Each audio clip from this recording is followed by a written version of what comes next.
নমস্কার বন্ধুরা, আমি রূপম আজ তোমাদের জন্য একটা নতুন গল্প নিয়ে হাজির হয়েছি। গল্পের নাম অভিশপ্ত বাড়ি।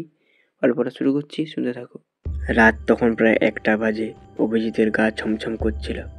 সে দাঁড়িয়ে আছে একটা পরিত্যক্ত বাড়ির সামনে। দীপেন আর সুমিত একটু পেছনে দাঁড়িয়ে আছে। দীপেন ফিসফিস করে বলল, অভিজিৎ, তুই নিশ্চিত এই বাড়িটাই? অভিজিৎ মাথা নেড়ে বলল, হ্যাঁ, এই বাড়িটাই। অরুণ বলেছিল এখানে নাকি আজও সন্ধ্যার পর অদ্ভুত শব্দ শোনা যায়। সুমিত গলা শুকিয়ে বলল, আমার তো ভয় করছে রে।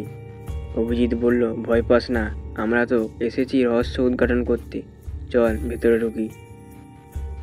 তিনজনে ধীরে ধীরে দরজার কাছে এগিয়ে গেল। পুরোনো কাঠের দরজাটা একটা বিকট শব্দ করে খুলে গেল।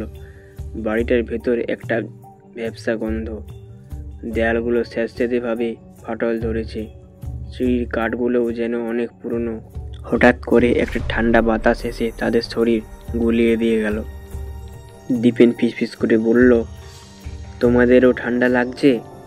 অভিজিৎ বলল, চল ওপরে উঠি।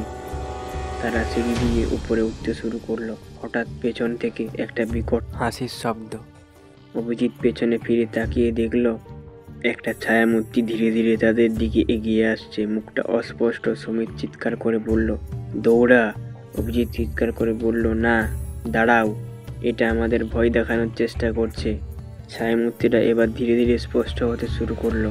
একটা ম্লান মুখ, লম্বা কালো চুল, ফাঁক হয়ে যাওয়া চোখের গর্ত থেকে অন্ধকার বেরিয়ে আসছে।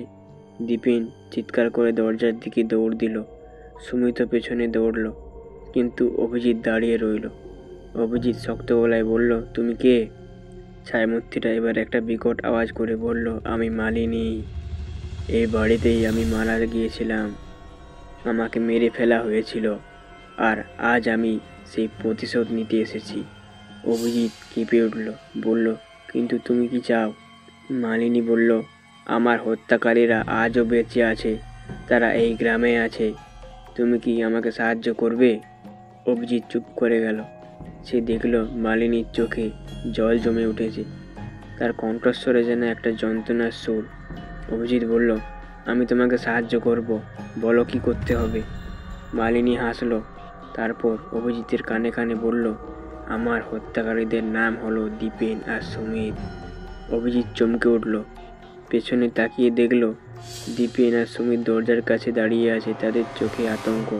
মালিনী বলল, এখন তুমি জানো তারা আসল অপরাধী, তাদের শাস্তি দিতে হবে।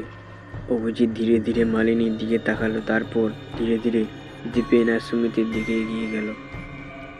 বন্ধুরা, এই গল্পটা কেমন লাগলো অবশ্যই তোমরা কমেন্টে জানাবে। যদি ভালো লাগে অবশ্যই ভিডিওটা লাইক করবে, আর চ্যানেল নতুন আছে চ্যানেলটা অবশ্যই সাবস্ক্রাইব করে পাশে থাকবে এরকম নতুন নতুন গল্প শোনার জন্য। এর মতো এতটাই। এরপরের দিন সন্ধ্যে 7টার সময় এই পার্টটা আসবে। ধন্যবাদ।